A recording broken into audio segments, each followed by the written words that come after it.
Okay, so welcome everyone. My name is Leona Vaughan.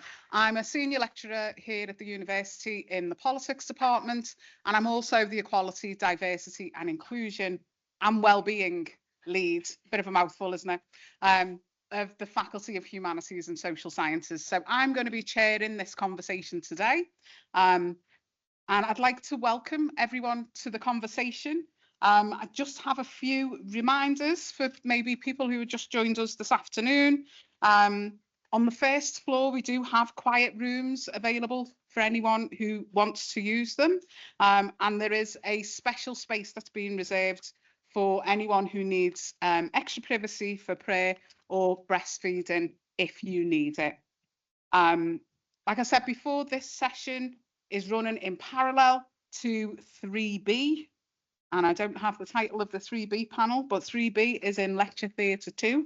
So just so that you're aware of that, we will at the end of this session have a little comfort break before the keynote speech from AD Smith. So if everyone's okay with that, we will make a start. I want to begin by welcoming our colleagues here who are going to speak with us today. So Chris will be our first speaker, Chris Beaumont. So Chris is Children and Young Persons Project Coordinator, Neurodiversity Trainer and Doctoral Researcher in co-creating accessible learning environments for neurodivergent young people in mainstream education. So please do welcome Chris. Hello everyone. I'll use my button. Thank you. I'll leave it. Thank you all for coming here this afternoon. I'm sure you're all full of scouse and donuts, so I'll try to go easy on you. My name's Chris. I work at the Brain Charity. I predominantly work with kids with neurological conditions. We do art and dance to kind of help with fine and gross motor skills. I'm also a neurodiversity trainer, and my doctoral research is looking at how creative practice makes education more accessible to everybody, but neurodivergent young people in particular. So today, I've got what might sound like a bit of a dull talk, but I'm going to make it as exciting as I possibly can. What I realised is this is actually really important, because if we want social change, if we want a more neuro-inclusive society, if we want people to have easier lives, we need to start with the letter of the law. We need to know what our legal entitlements are, what we can ask for, and kind of go from there and try to sort of ease our way in and make things more inclusive. So, reasonable adjustments. We're talking today from the neurodiversity paradigm, which basically says that neurodiversity is a natural and valuable form of human diversity. That kind of contrasts with the pathology paradigm, which starts from a kind of medical model, and this is an issue that we need to resolve. So we're kind of saying 20% of us have different neurological functioning than the other 80% of us. 20% is actually quite a big proportion of society. And because we know that this is just a natural form of diversity, the issue isn't with the person, it's with the mismatch between the environment and the person. So what we need to change is our social, our physical, our cultural environments to better fit everybody, and that's how we're going to reach neuro-inclusivity. So it's reached through 3 different things. The first is access, so that everybody's able to access the same things, the same practices, the same entitlements as everyone else. Autonomy, so that people have a say in their own lives and are able to make choices in things that affect them. And equity, which is slightly different from equality, and it basically means that everyone has the thing that they need to participate equally with everybody else. So we're going to kind of talk about workplaces, but these things can apply to schools and other institutions as well. So we spend a lot of our time in work, and it's not just the jobs that we do. These 4 things are massive. Ensuring that everyone can participate on a par with everybody else within the workplace.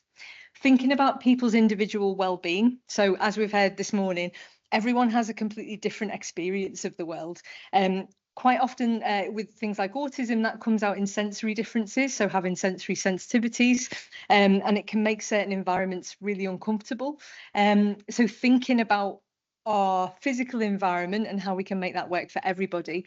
And it's not just a case of giving people a quiet space. It's thinking about flexibility. How do we build in flexibility? Because some people want to be able to make loads of noise. Some people need quiet. Some people are fine with lots of busyness. Other people need things to be kind of still or dark and more toned down.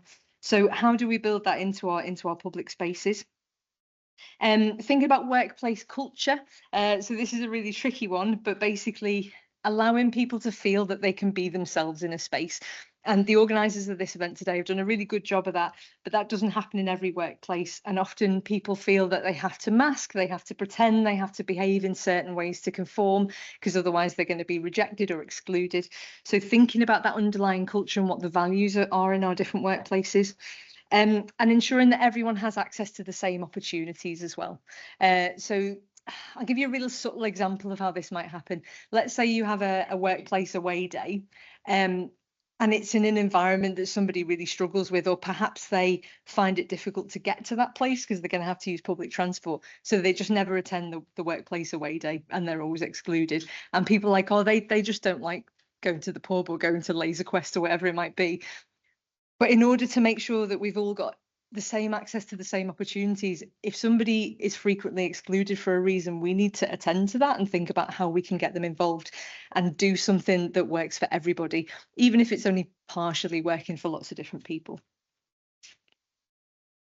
So the piece of legislation that protects us all, and this is something Mr. Farage wants to get rid of, so take note of that, is the Equality Act 2010. It's been updated slightly, but basically this is what gives us our protected characteristics. And if you look at this tree, I'm sure most of us will see ourselves somewhere on that tree. So it means that you can't be discriminated against by law on the basis of age, maternity and pregnancy, marriage and civil partnership, race, disability, religion or belief, gender, sexual orientation and sex.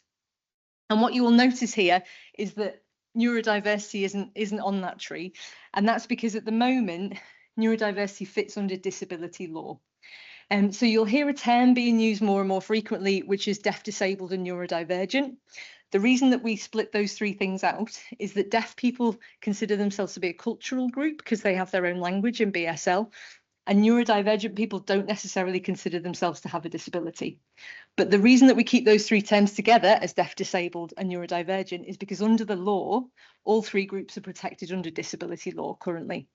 What we hope for in the future is not forcing people to identify as disabled if that's not how they feel, but that there'll be an addition to this tree and there'll be a little circle that says neurodiversity at some point as well.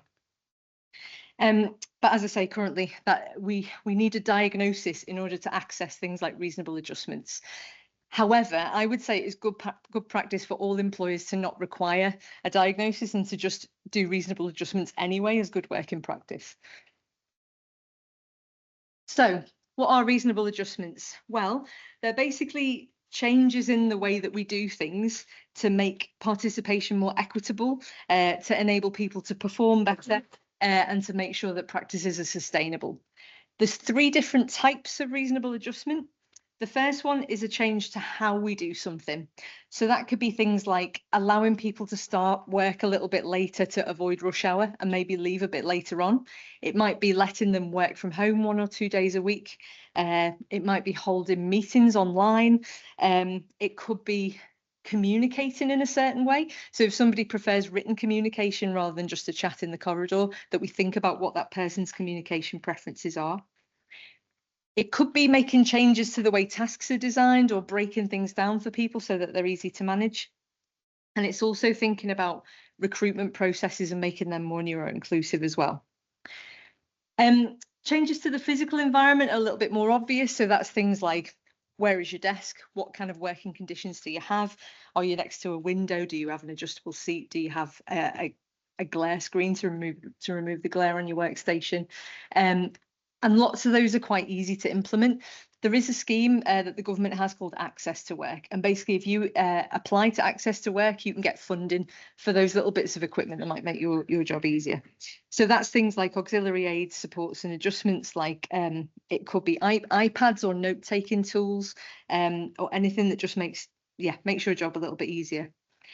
One thing to note is that adjustments 1 and 3 also apply to accessible information. So by law, your employer is required to make all the information required for your job accessible to you in whatever format you prefer. So that's things like company policies, your contract of employment, things like that. So you are allowed to ask for that information to be presented in whatever way works for you. Another thing I want to say is that it's not just about accessibility, it's also about people feeling safe.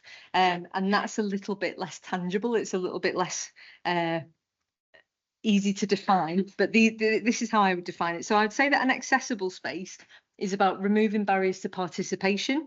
It's about ensuring that all people in the workplace can perform effectively, and thinking about design with all neurotypes in mind from the outset. A safe space is about how we interact with one another. It's about our interpersonal interactions, making people feel that they're not under threat, that they're psychologically secure, that they can be authentically themselves, that they are treated with dignity and respect, but also that their voice is valued and that people want to listen and hear what they have to say. So it's about safety and a sense of belonging as well. So I think for achieving real neuro inclusion, we need to think about accessibility and safety in public spaces as well. So in terms of just the letter of the law, it's incumbent on employers to think about removing workplace barriers, providing reasonable adjustments, preventing discrimination, harassment and victimisation. I'll just quickly explain what they are and how they're all different. So discrimination is when something disproportionately disadvantages a certain person, either indirectly or directly.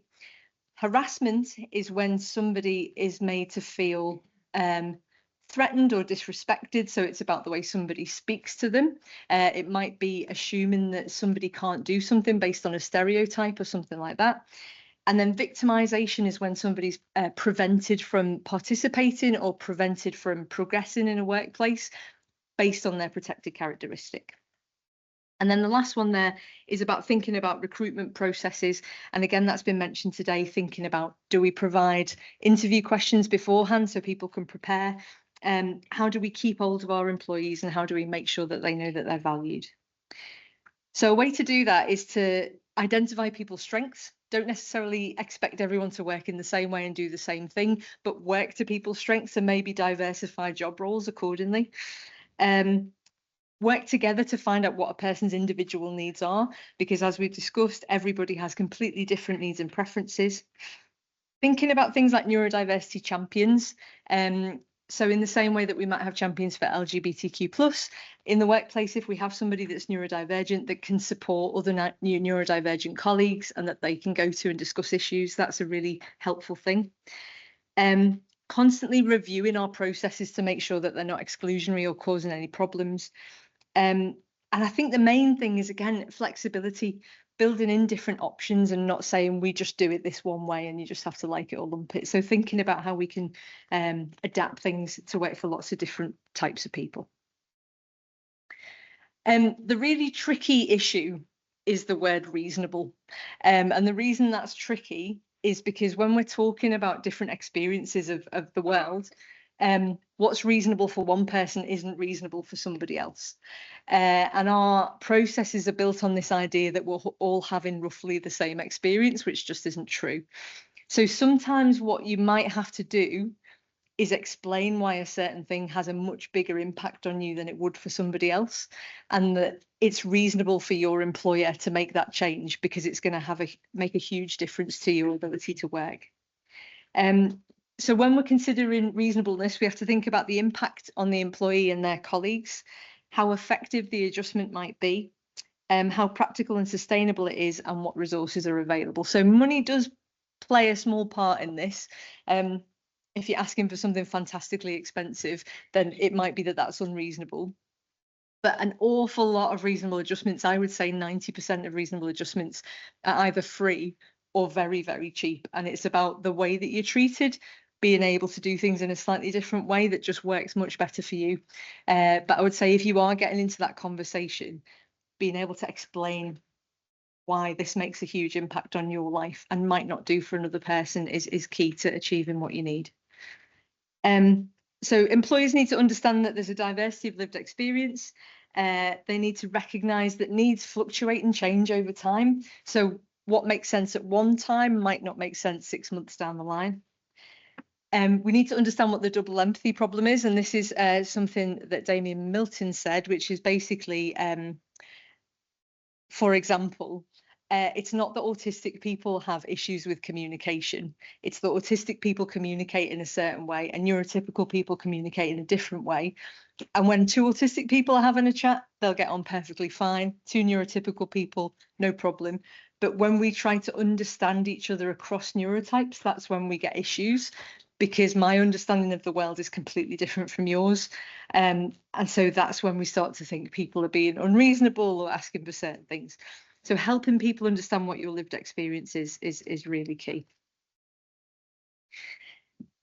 For employers then, active listening can be really important. So not just trying to talk somebody down and get them to see your point of view, but just listening to what somebody says and then repeating it back to them to show that they've been heard can help alleviate a lot of tension and solve a lot of problems. Making sure that when you're communicating that you use direct and specific language, so you're not going off on a massive tangent, but just keeping to the point. Using closed questions so that people know what their options are and it's really clear.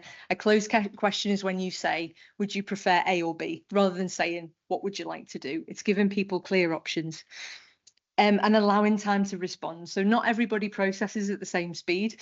So it's really useful if you've got an important issue or a question that you have a conversation and then let them get back to you later in the day or maybe tomorrow.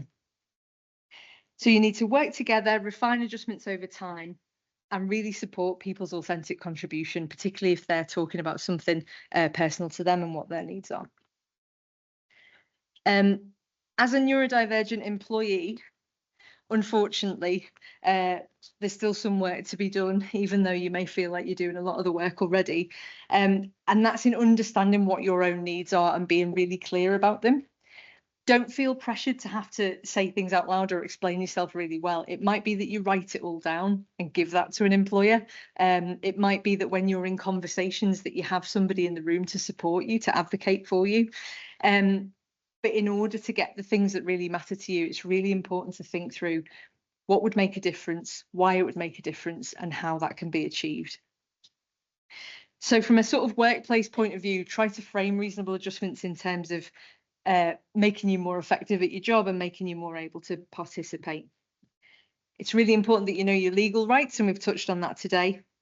Keep written requests. So anything that you ask for, make sure that it's written down so that you've got evidence or a paper trail, an email trail. Use HR, join the union, consult occupational health, and make sure that you've always got someone there to support you when you need to speak about these things. So access to work I've already mentioned, but there's also this disability confident employer scheme. So if you are an employer that's trying to show that you're trying to be more inclusive to everybody and think about all of these things, you can get 3 levels of accreditation and you have to agree to certain things.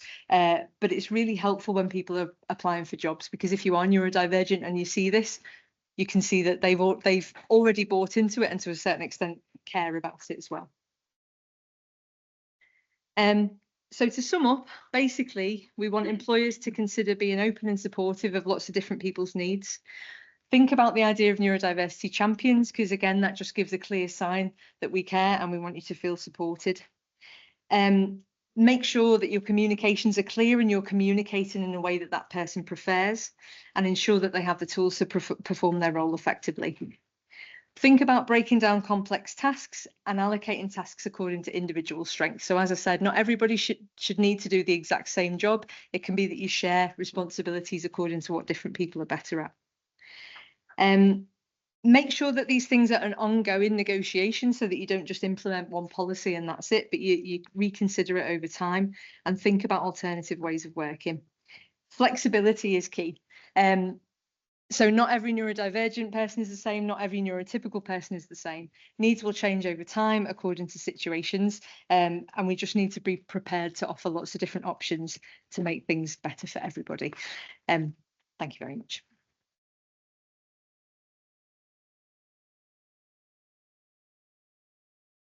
Chris, I'm going to ask you to stay here. Yeah. We're just going to change the programme a little bit, just also to allow you to get away, but to try and keep to time as well. So just an opportunity now, if anyone has any questions for Chris that you'd like to ask. I think we do have a couple of people in the room who can bring a microphone to you, so please just raise your hand so we know who you are and what the question is. You've answered all the questions. We've solved it. We've solved everything. We can go home. Yes, absolutely. Well, thank you. We have got one question. Yeah.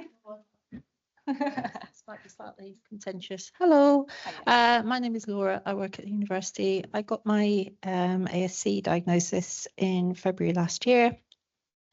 Probably like a lot of people at the university, I am dealing with the aftermath of voluntary severance of people in my team.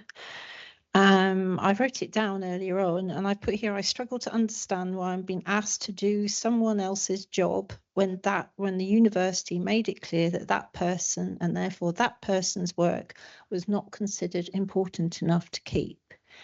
And the thing about me is that I don't really need reasonable adjustments. I said to someone today, I'm completely normal until I'm not. But I struggle to explain to my line manager or to anyone else who listens how awful the impact of voluntary severance has been on me, how it has undermined my sense of worth. And my line manager is lovely, but there's nothing I can do.